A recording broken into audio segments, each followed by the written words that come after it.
Coucou au TEP, j'espère que vous allez bien après cette petite pause. Bon, la première partie était un peu, on va dire, rapide. J'ai pris beaucoup de temps pour expliquer certaines choses. Je vais essayer d'aller un peu plus vite dans la partie suivante. Donc, vous êtes encore les bienvenus pour cette petite balade dans le subconscient de notre peuple. Et voilà, je vais pas tarder à commencer. J'ai dit que je commençais à 45. J'espère que vous êtes bien reposés. Voilà, on va donc continuer la suite de cette présentation. En fait, dans la première partie, enfin dans ce que je vous avais vu tout à l'heure, c'était plutôt la partie introduction en fait. C'était plus la partie introduction, plus avec le début du sujet, quoi. Donc là, je vais continuer sur le sujet, les corrélations cliniques, problème, solution potentielle. Et puis, c'est des choses, en fait, c'est des choses tout bêtes, mais il faut le dire et il faut le faire, c'est tout. C'est aussi simple que ça. Comme d'habitude, hein, c'est toujours aussi simple que ça. Donc, on va continuer. Merci d'être là. Alors, anxiété, incompréhension et fausse solution. L'anxiété, bon, là c'est juste un exemple, hein, je vais citer quelques exemples. On prend l'exemple de Run DMC qui est un grand magnat du rap, un grand succès du rap dans les années 60, 70 et tout. Run DMC avec les DJ Cool Herc et tout, quelqu'un qui a eu un succès tout simplement phénoménal. C'est un peu le Michael Jackson des années 60, si vous voulez, dans le rap. Et donc, lui, il avait ce problème-là. Il dit qu'il avait, Run DMC dit, j'avais de l'anxiété que je ne connaissais pas. J'ai eu des attaques de panique que je ne savais pas être des attaques de panique. Chaque fois que je ressentais quelque chose que je considérais anormal, je cherchais juste la bouteille.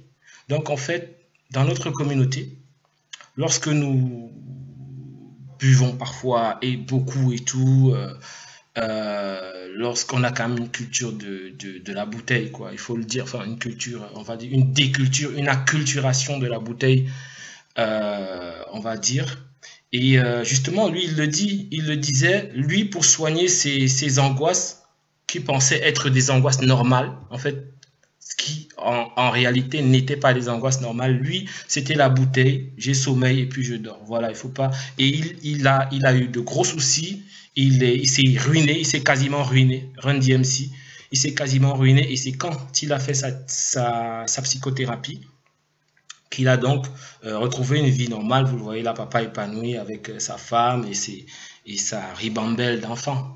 Donc voilà, là j'ai mis la photo du docteur Ish, en fait, le monsieur qui travaille vraiment sur le sujet des désordres post-traumatiques dans la communauté africaine qui a subi, qui sort vraiment de plusieurs siècles d'oppression, hein.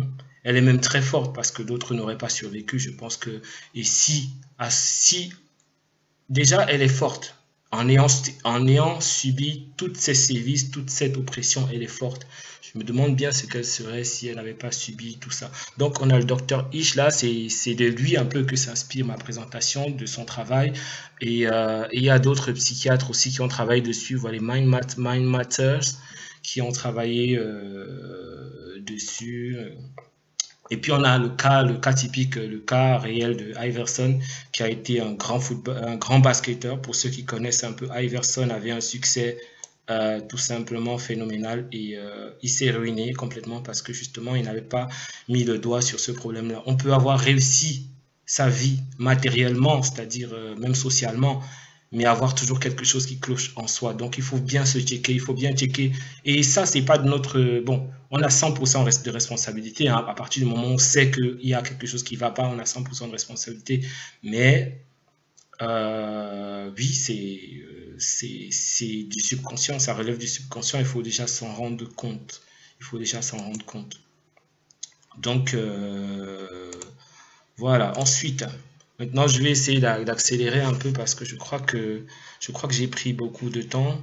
bah, le reste de ma présentation, je resterai jusqu'à 17h, voire 16h40. Je vais essayer de finir à 16h45 ou un peu plus si je déborde, je sais pas si en tout cas ceux que ça intéresse et tout pourront rester. Après, je pourrai aussi répondre à quelques questions si vous en avez. Donc là, c'est une représentation du système global en fait. Le système global d'oppression de la suprématie.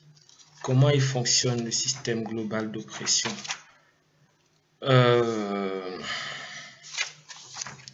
Alors, déjà, bah, je vais décrire ce schéma dans le sens des aiguilles d'une montre, hein, à partir de l'économie, par exemple. On a une oppression de la suprématie blanche sur notre économie, avec l'imposition, par exemple, du franc CFA, qui est une monnaie de singe, hein, une monnaie qui ne vaut rien, hein, et toutes nos valeurs de change, enfin la moitié de nos valeurs de change sont contrôlées par l'oppresseur, on va dire. Et donc après on nous inculque, on impose à notre économie des crédits dont on ne sait pas dans combien d'années on va rembourser. C'est une sorte de fuite en avant en fait. Les dirigeants corrompus actuellement en Afrique collaborent économiquement à notre malheur, on va dire. C'est des collaborateurs en fait. Donc, surtout sur l'affaire des crédits. Donc, appauvrir la population africaine, on a l'endettement, on a la vie chère, par exemple, dans les Caraïbes par rapport à ici. Dans les Caraïbes, la vie chère, on a vu pas mal déjà de soulèvements à cause de ça. On vend plus cher là-bas et moins cher ici, alors que les revenus sont moins chers là-bas et les revenus sont moindres là-bas et tout est concentré ici. Donc, on a le pillage des matières premières, par exemple. Ça aussi, c'est une attaque économique. On a le prix des produits agricoles que les pays. Je vais pas tout citer, hein. Je veux juste citer quelques exemples rapidement parce que c'est pas l'objet de ma présentation.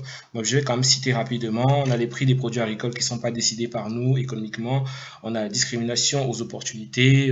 Quand tu veux, par exemple, prendre un crédit pour monter une entreprise, personne ne t'ouvrira la porte avec notre belle couleur.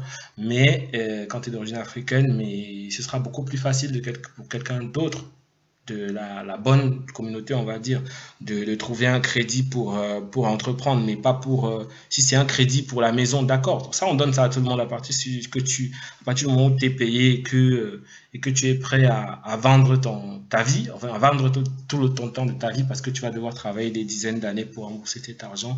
Donc, il faut être solvable, il faut être sur place et puis je ne sais pas si ce sont tes choix, de vie, ben d'accord. Sinon, c'est quand même problématique pour un afrocentrique comme moi de rester toute sa vie à vivre cette vie-là dans cet environnement-là.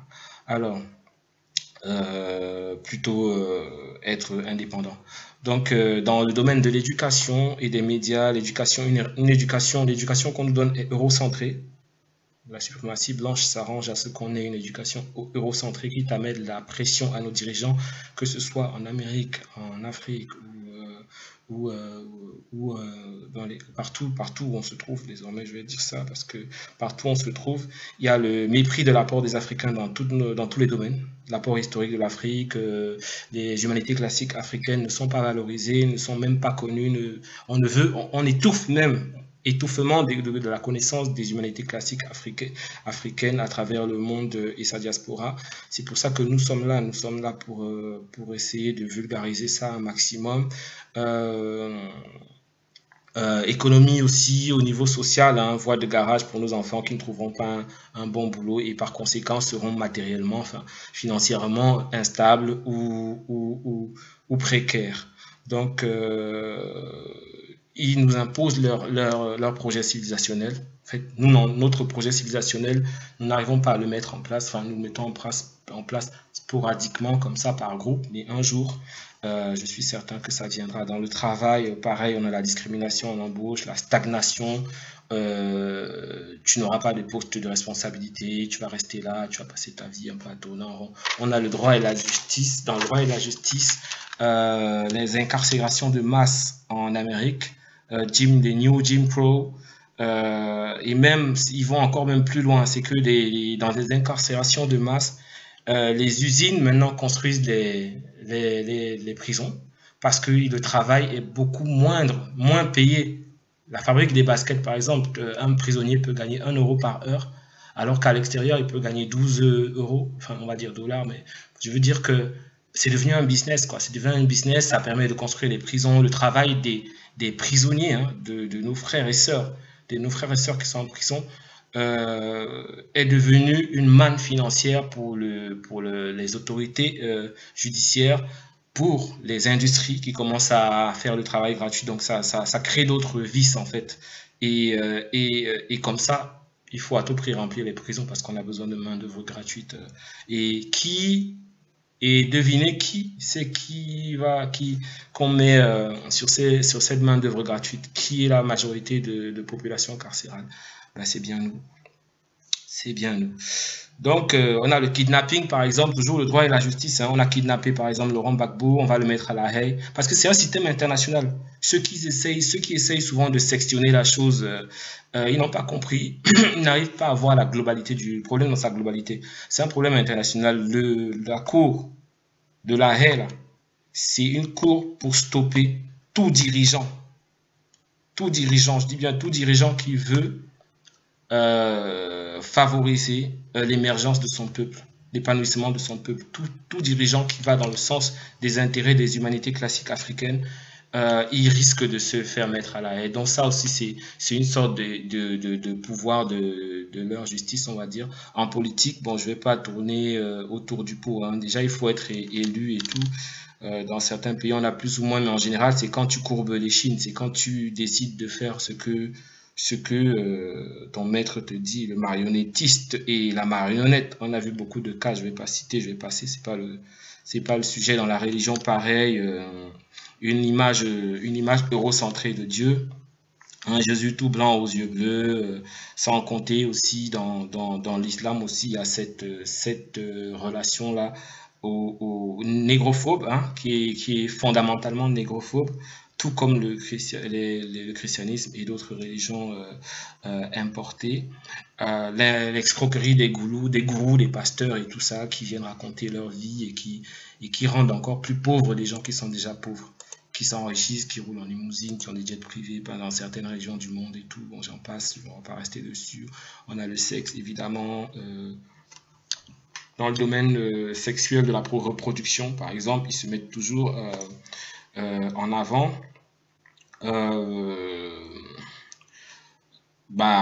Il suffit de voir les relations de divorce. Hein. La justice est toujours du côté de celui qui est dans le camp des suprémacistes blancs. Hein. Montrer l'image aussi sexuellement, il montre toujours à la télé hypersexualisation de la femme, de la reine africaine, des femmes africaines et tout. Ils font toujours montrer une image dégradante, une image bête, une image dégradante de notre communauté sexuellement parlant. Donc ça aussi c'est un combat interne. Et sans compter la promotion de certaines pratiques sexuelles, on va dire. Ensuite, et sans compter les divorces avec nos footballeurs, enfin tous les riches en général dans la communauté, tous ces personnes qui ont réussi, on va dire, qui lorsqu'ils divorcent avec leur blanche ou leur blanc, le coderme, on va dire, c'est très difficile parce qu'ils n'ont aucun avantage et on leur fait pas de cadeau, quoi. On coupe la poire en deux. Pour un point, c'est tout. Même si tu as bossé comme un malade, je sais pas combien d'années, on coupe la poire en deux, voire même en plus que ça. Et puis, bon, c'est un peu une sorte de prison à long terme. C'est vrai, c'est un peu un cauchemar parce que c'est vraiment des on se sent encerclé par des vampires en fait. Get Out. Si ceux qui ont vu le film Get Out en savent quelque chose. Alors dans le domaine de la guerre, c'est bon, occupation des territoires africains. Tout à l'heure, on a vu l'armée française tranquillement installée à Abidjan et installée encore partout en Afrique. Aujourd'hui au Mali, demain ce sera au Cameroun, après-demain ce sera au Tchad, enfin un peu partout quoi. Elle fait un peu ce qu'elle veut. Donc ça aussi c'est la guerre et provoquer des guerres, des violences entre nous, entre communautés divisées pour régner. On a vu Rwanda, on a vu des expériences très très dramatiques hein, sur cette division. C'est pour ça que on doit vraiment apprendre à rester unis petit à petit. Petit à petit, c'est un processus. Provocation des guerres fratricides, armement des dictatures. Hein. Dans le domaine de la guerre, ils vont armer les dictatures pour qu'on continue à se casser la gueule et pour que le peuple continue à être opprimé et la jeunesse continue à boire. Et les conséquences qui s'en suivent sont que bah, derrière on n'assume pas nos responsabilités parce qu'on est tout le temps stone, tout le temps inconscient, on va dire, inconscient.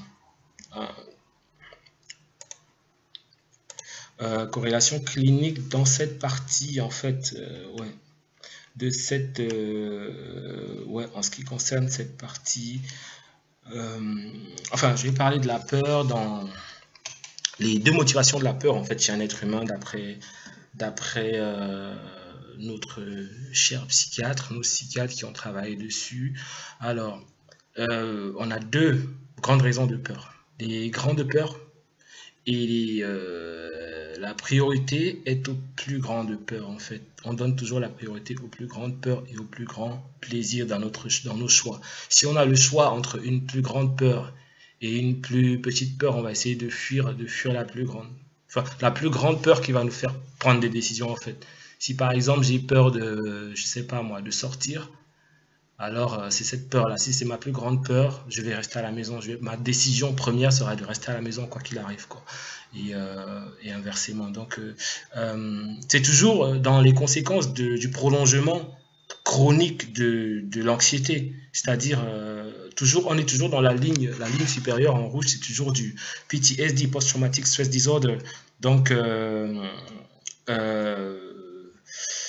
la solution, c'est les exercices de méditation, trouver des clubs de yoga. On a le Sematawi Yoga de Jacques qui est très bien sur Paris. Il y en a certainement d'autres qui font du très bon travail de ce côté-là, travailler sa respiration pour baisser les anxiétés, ne plus avoir peur, éviter les nourritures qui ne sont pas vivantes. La nourriture qui n'est pas vivante, ça veut dire par exemple les chips. Les chips, c'est une nourriture qui est morte. Quand tu achètes ça au supermarché, c'est mort. Alors que, je sais pas, une tomate, c'est vivant, c'est encore frais. Enfin, les nourritures vivantes, là, vous pourrez lire Notre corps nous appartient de Cyril Gogo. Il en parle très très bien, beaucoup mieux que moi. Donc, alors, trouvez du temps pour rester seul et calme. Trouvez du temps pour méditer, tout simplement. Pour méditer, pour être avec soi-même, c'est très important. Alors ensuite, deuxième point.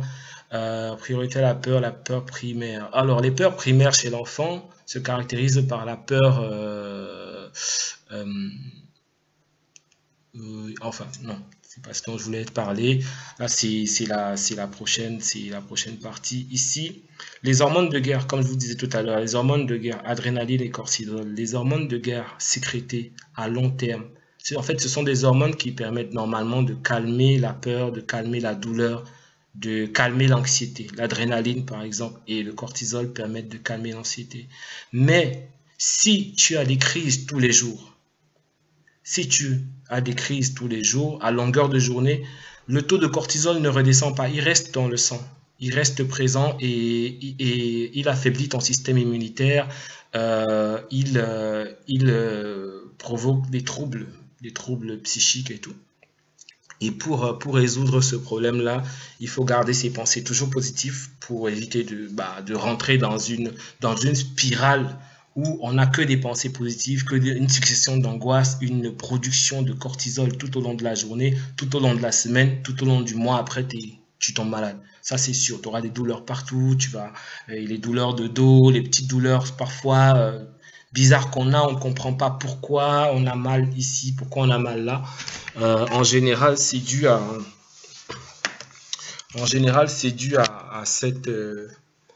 ces maladies-là, à l'accumulation du cortisol dans le sang. Alors, il faut avoir une activité sportive régulière, ça aussi c'est bien parce qu'avec l'endorphine, ça neutralise et ça te permet de bien te reposer, écouter des musiques inspirantes, relaxantes, des musiques positives avec des messages positifs, ça c'est très bien. Rester vraiment dans une atmosphère d'énergie supérieure, d'énergie positive, on va dire. Troisième point, apprentissage de toutes les autres peurs. Toutes les autres peurs sont apprises en fait par la société. C'est-à-dire les peurs que tu apprends, que tu as vues à la télé, rien que le fait de les voir aux infos le soir, ça te génère les mêmes points neuronaux dans le cerveau en fait. Les mêmes stimuli, ça génère les mêmes stimuli et ça provoque de la cortisol. Donc rien que le fait d'être devant sa télé et de voir de mauvaises informations peut produire la cortisol. Donc le truc c'est d'éviter vraiment de s'exposer à des images choquantes quoi. Donc là tu peux l'avoir expérimenté, tu as expérimenté et tu t'en souviens. Ça aussi ça peut déclencher la sécrétion de cortisol dans ton sang. Nos propres insécurités et l'opinion des autres aussi si on a peur de l'opinion des autres, il ne faut pas avoir peur, il faut rester some, keep it real. Et la solution c'est d'éviter les images violentes, ne pas regarder des images, garder son taux de cortisol et d'adrénaline bas. Quatrième point, la misère aime les compagnons, donc la misère aime la compagnie, évitez de discuter avec des gens négatifs qui vont toujours venir vers vous en fait, de commenter sur des posts Facebook ou YouTube qui sont négatifs, de se chamailler avec des personnes même que des inconnus, quoi, des gens qu'on ne connaît pas, qui ne représentent rien pour nous. Ça, c'est aussi l'une des causes parce que rien que le fait de se prendre la tête sur Facebook fait sécréter du cortisol. Donc c'est dangereux pour notre santé. Rien que le fait des médias sociaux, il faut limiter un maximum, s'accorder une demi-heure par jour, soit le soir, dans un certain intervalle, pas regarder, être collé tous les jours à son téléphone portable, ou alors aux médias sociaux. Donc la solution, en gros, c'est il faut essayer de voyager plutôt. Moi, je dis même voyager en Afrique parce que c'est mon choix. Après, vous pouvez partir où vous voulez pour changer d'air, être motivé par l'amour et non par la peur. Donc prendre des décisions par amour plutôt que par la peur. Ne pas dire je fuis telle situation, mais dire je vais plutôt de ce côté parce que c'est vraiment ma mission. C'est ça que j'ai à accomplir et tout. Se rendre utile en travaillant pour sa communauté, par exemple. Se rendre utile, ça permet de trouver la paix quelque part. Se rendre utile, ça permet toujours de trouver la paix. Et de travailler pour la vérité et la justice, donner un sens à sa vie. Donc pour cette partie, ça c'est la corrélation clinique de la partie. Donc là, c'est Chance de rappeur et tout. Chance de rapper, encore un autre rappeur qui dit dans sa musique, c'est toujours la manifestation de l'anxiété dans la culture. Hein. Quand je dis la culture, c'est la culture moderne, c'est la culture pop. Quand je dis culture, n'est pas forcément d'aller au chant ou la culture, c'est notre culture moderne, parce que la culture évolue, la culture change et s'adapte. Donc, c'est pas forcément de faire, il n'y a pas de, je fais pas de distinction entre la culture ancienne et quoique il y a une différence, mais mais ça reste quand même notre culture parce que c'est notre mode de vie.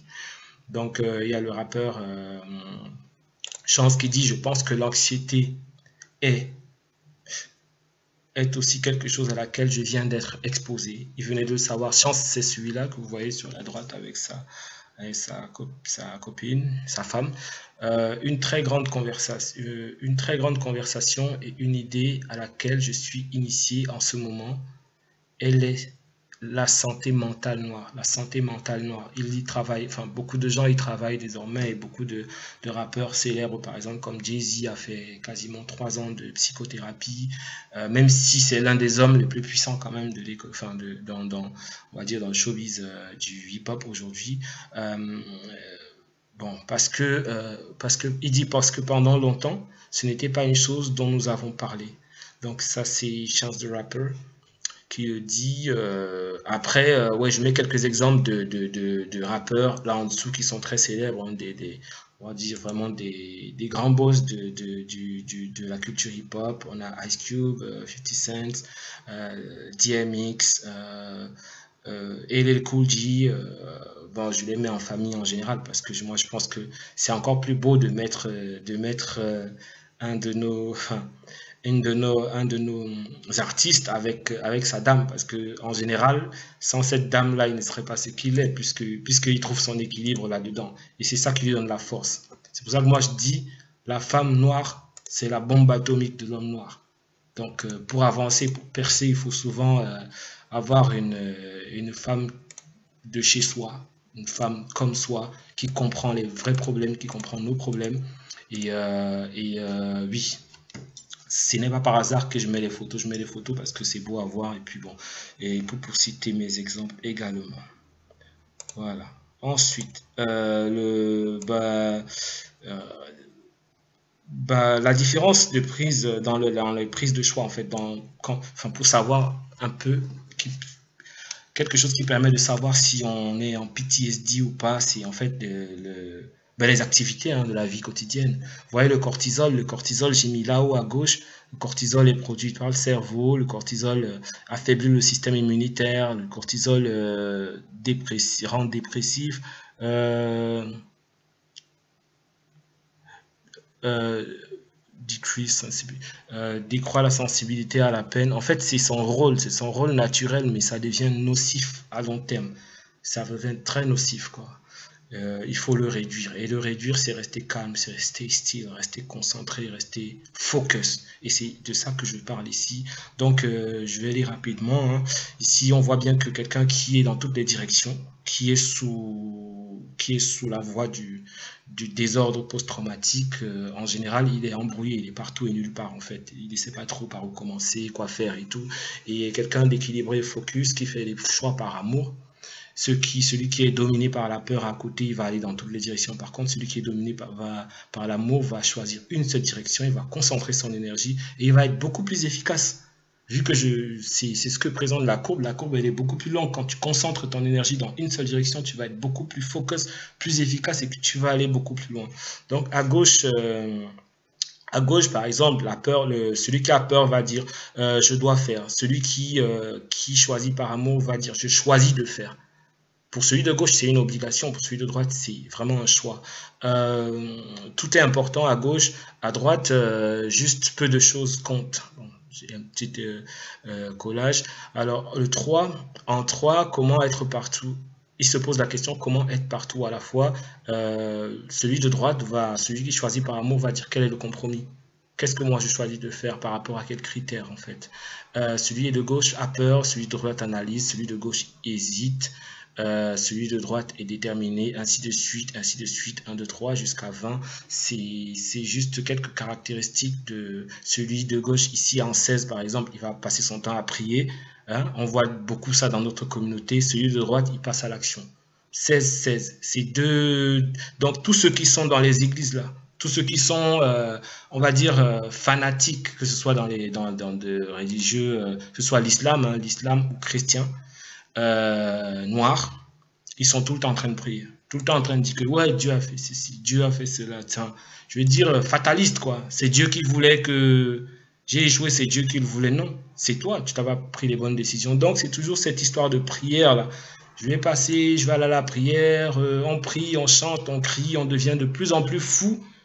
Au lieu de chercher une solution beaucoup plus naturelle, plus afrocentrée, on va dire, plus thérapeutique. Alors, je ne vais pas toutes les citer, hein, j'ai vraiment. On va avancer. Hein. Donc, ici, c'est pareil, processus mental du possédé. Le possédé, pour moi, c'est celui qui est possédé par la suprématie blanche. Hein. L'esclave mental, on va dire. Le processus, en général, c'est celui de gauche. Quoi? Il va tout vouloir tout. Pourquoi? Pour ressembler aux autres. pour ressembler aux autres, pour être accepté. Il va dépendre du regard du maître en général, hein, et pour de mauvaises raisons. Et quand maintenant il veut les choses tout de suite, il veut tout faire tout de suite, il y a même il y a même une parole, il y a même un truc très rigolo, je ne sais pas si c'est une citation qui disait bah, je veux tout tout de suite, la génération, je veux tout tout de suite. C'est un peu une caractéristique. Ouais, c'est un peu une caractéristique de cette partie-là.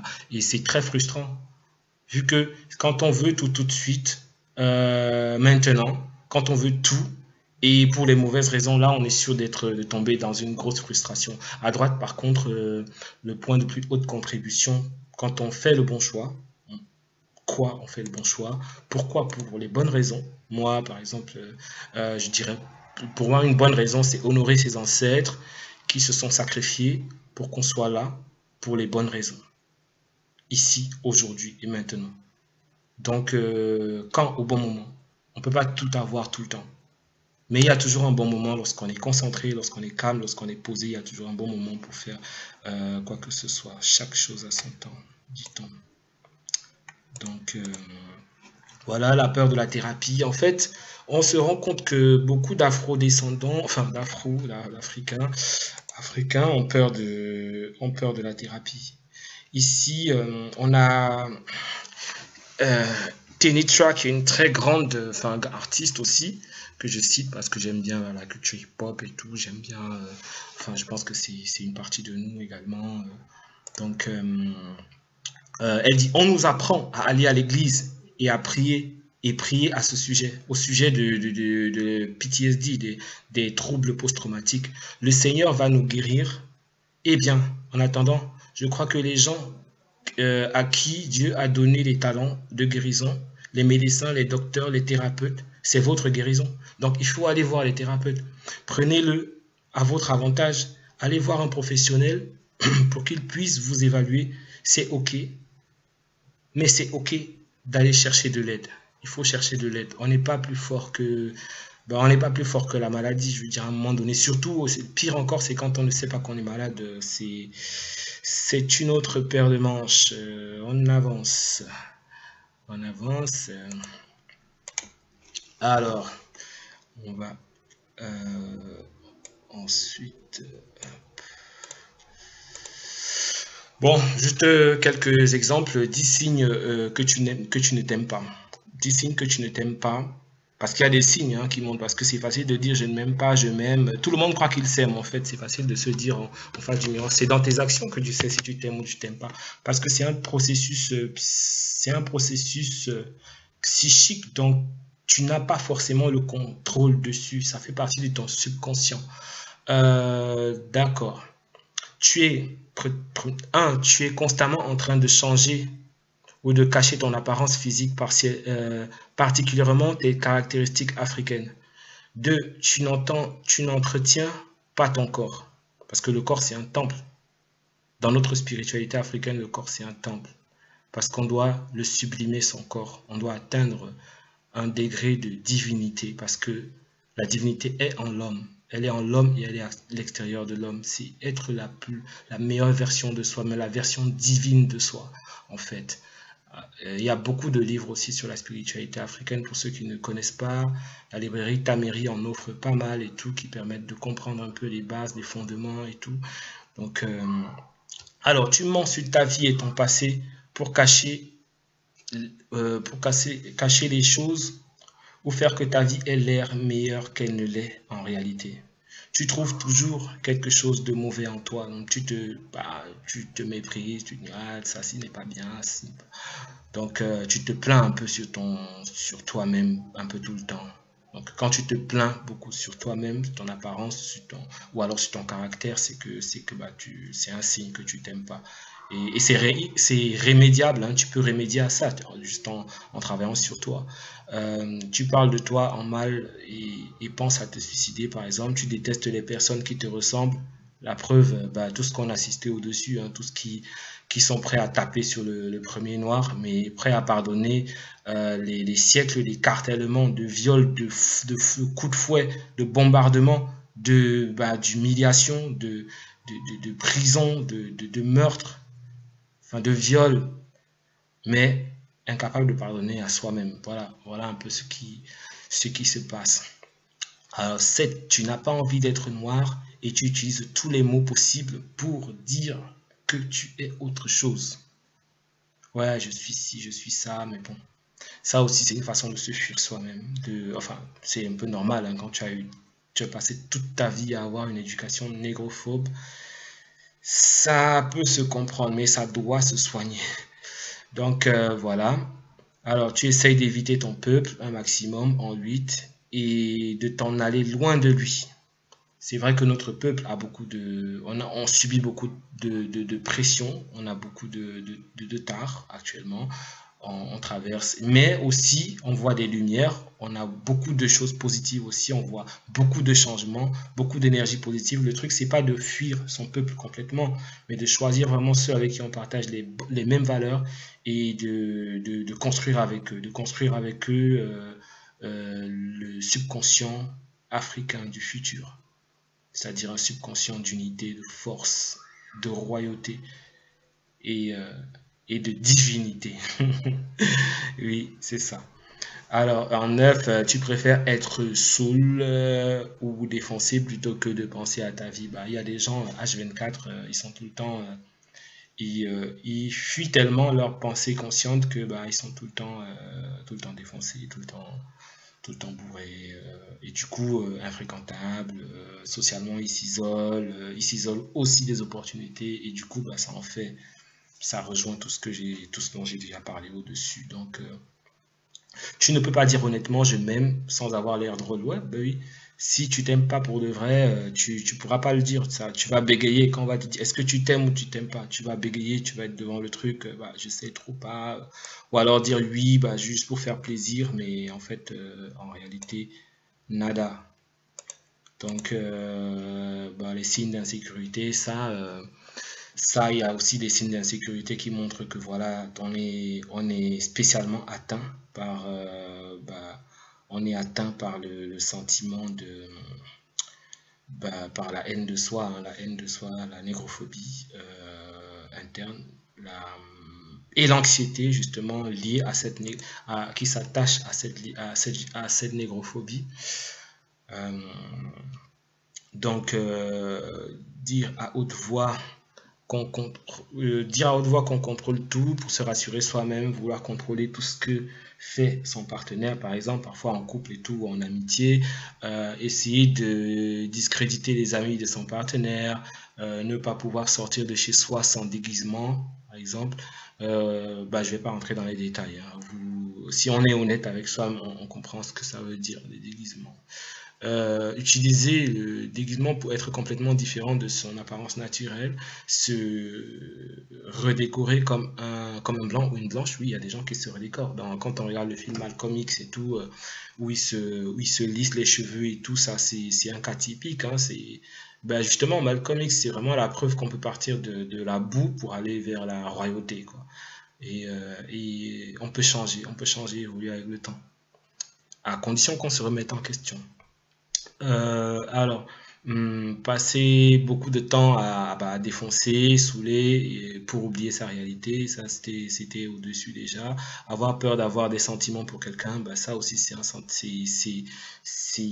typique d'une vie angoissée. Avoir toujours besoin d'attention négative ou positive, hein, que ce soit une claque ou un câlin, bah, il y a des gens qui sont toujours à la recherche de quelque chose, qui sont toujours sur ton dos, quoi, toujours là, quoi. Ne pas être capable de rester calme, tout seul et bien avec soi-même. Ça aussi, c'est quelque chose qui se travaille. Enfin, tout ça se travaille, hein. Il n'y a pas de, c'est vraiment, j'ai juste pris quelques exemples justement, du docteur Ish que j'ai noté. J'ai pensé que bah, ça pourrait inspirer d'autres. Je n'ai pas voulu tout noter. Utiliser le matériel pour se donner de la valeur, par exemple.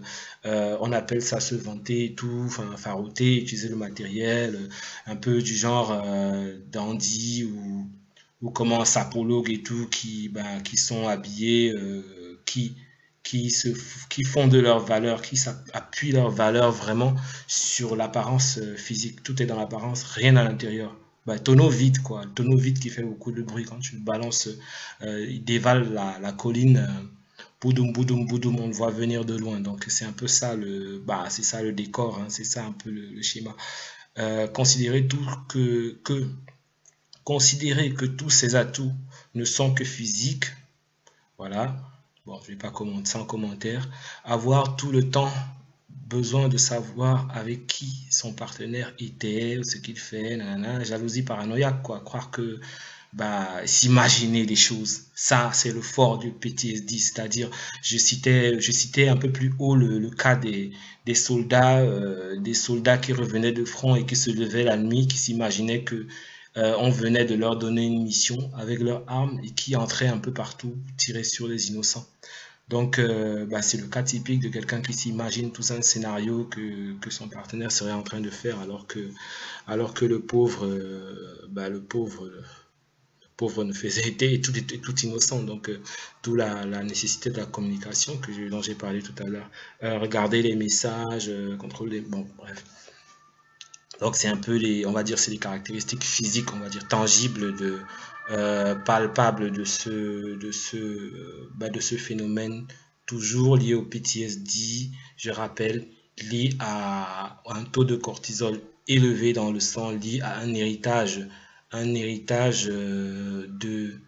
d'oppression, un héritage d'oppression globalisée qu'il va falloir renverser par tous les moyens nécessaires. Alors, la corrélation clinique. Le bonheur n'est pas un résultat, c'est un choix. Vivre sa mission, tout doit être en ordre, prendre des responsabilités et arrêter le cycle. Parce que c'est un cycle en fait, c'est des cycles qu'on continue parce que quand on le fait, les enfants vont regarder ce que nous on fait et ainsi de suite. Il faut qu'on soit un minimum responsable et même quand on veut faire un peu de bêtises parce que il faut le faire loin des enfants en tout cas parce que l'enfant il s'en fiche de ce que tu dis, c'est ce que tu fais qui l'intéresse et il va aussi tester, c'est comme ça qu'il apprend. Honorer la solution c'est d'honorer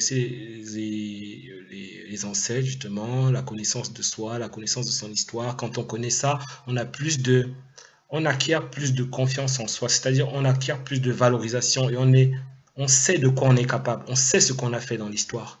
C'est justement de ce que nous prenons à Africa Mat, c'est vraiment la valorisation des humanités classiques pour qu'on sache que oui, on a notre place.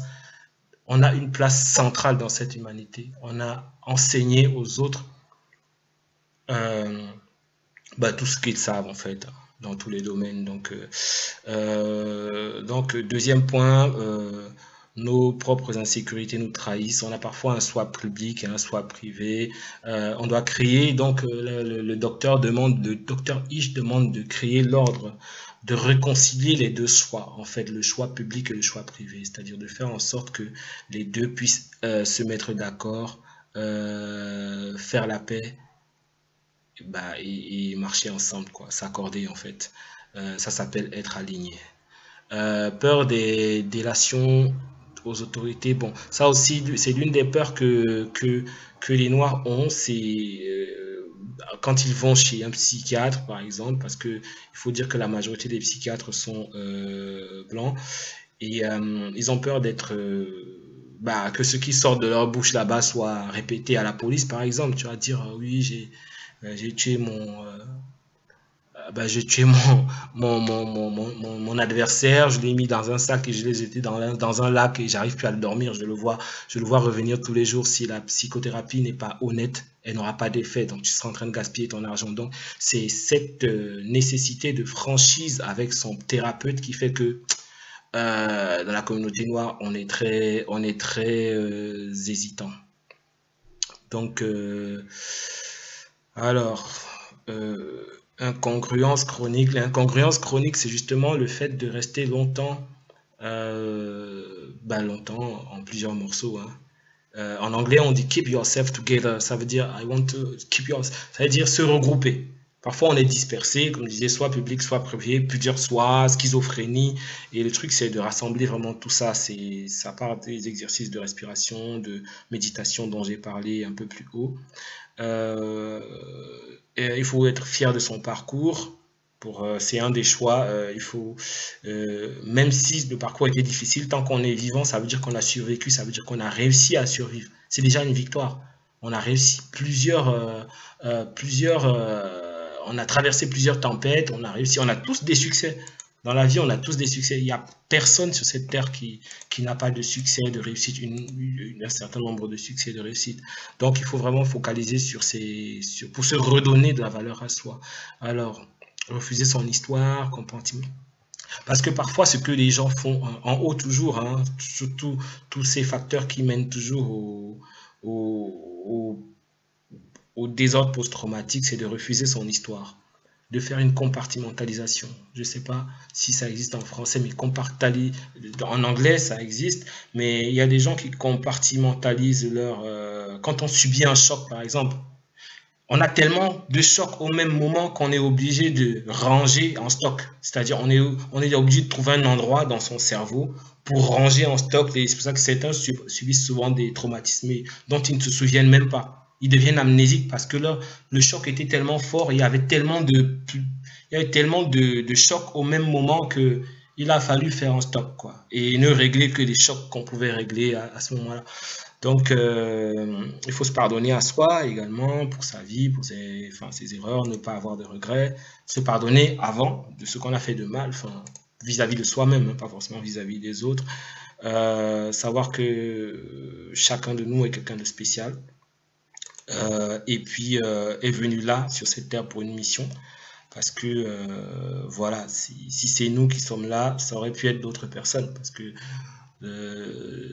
c'est quand même 600 millions de spermatozoïdes, c'est quand même 3 fois la population du Nigeria. S'il a fallu que ce soit vous et vous seul qui soyez là, ça veut dire que quand même vous êtes l'empereur d'un pays de, de 600 millions d'habitants. Vous êtes unique, quelle que soit votre apparence physique, quel que soit d'où vous venez, en tout cas, mes frères, mes sœurs, mes frères, africains, africaines, vous êtes uniques, donc n'oubliez pas ça. Alors, je vais avancer. C'était la corrélation clinique. Alors, oui.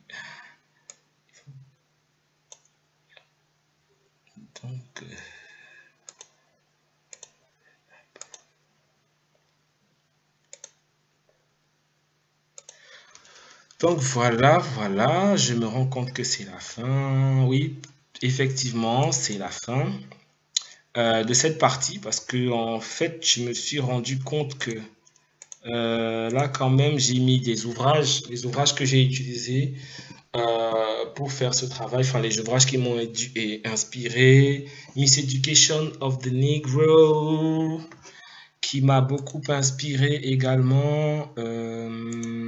J'ai mis, ça c'est sûrement les livres qui m'ont inspiré.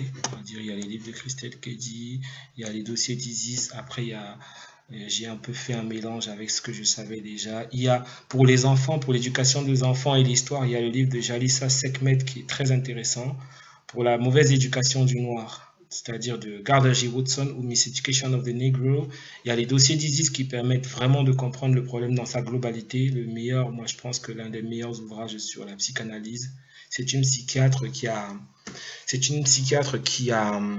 vraiment, on va dire, c'est une psychiatre qui a consacré sa vie à travailler pour éduquer son peuple, quoi, pour éduquer et pour nous permettre aussi de comprendre de comprendre les avantages de la psychanalyse, les avantages des soins psychanalytiques, de consulter. C'est vrai qu'on a peur de consulter, mais en général, on a peur de consulter, mais il faut consulter quelqu'un de sa communauté. Il faut voir, hein, il y a des psychiatres de notre communauté. C'est très important parce que quand on croit qu'on est normal, quand on croit trop qu'on est normal, c'est ça le piège en fait. Le piège, c'est de croire que tout va bien alors que dans la vie réelle, on se rend bien compte qu'il y a beaucoup de choses qui tournent pas rond dans notre vie. Donc, que la plupart d'entre nous, même que ce soit ceux qui ont un relatif succès artistique, matériel, ou, ceux qui n'ont pas du tout ce qu'on appelle succès matériel, mais la plupart même de ceux qui sont stables, ils sont plutôt posés et on ne les voit pas, ils ne se font pas voir. Parce qu'ils ont compris que le plus important est à l'intérieur et pas à l'extérieur. Voilà, les livres, ça c'est Shock One, particulièrement celui-ci sur les anxiétés. qui m'a beaucoup inspiré. Il y a Christelle Kedi qui travaille également sur le sujet, des ouvrages très intéressants. Black Therapy qui parle de tout ça. Ça, c'est dans la zone francophone, hein. Vous pouvez vous procurer tous ces documents. Donc voilà, je vais...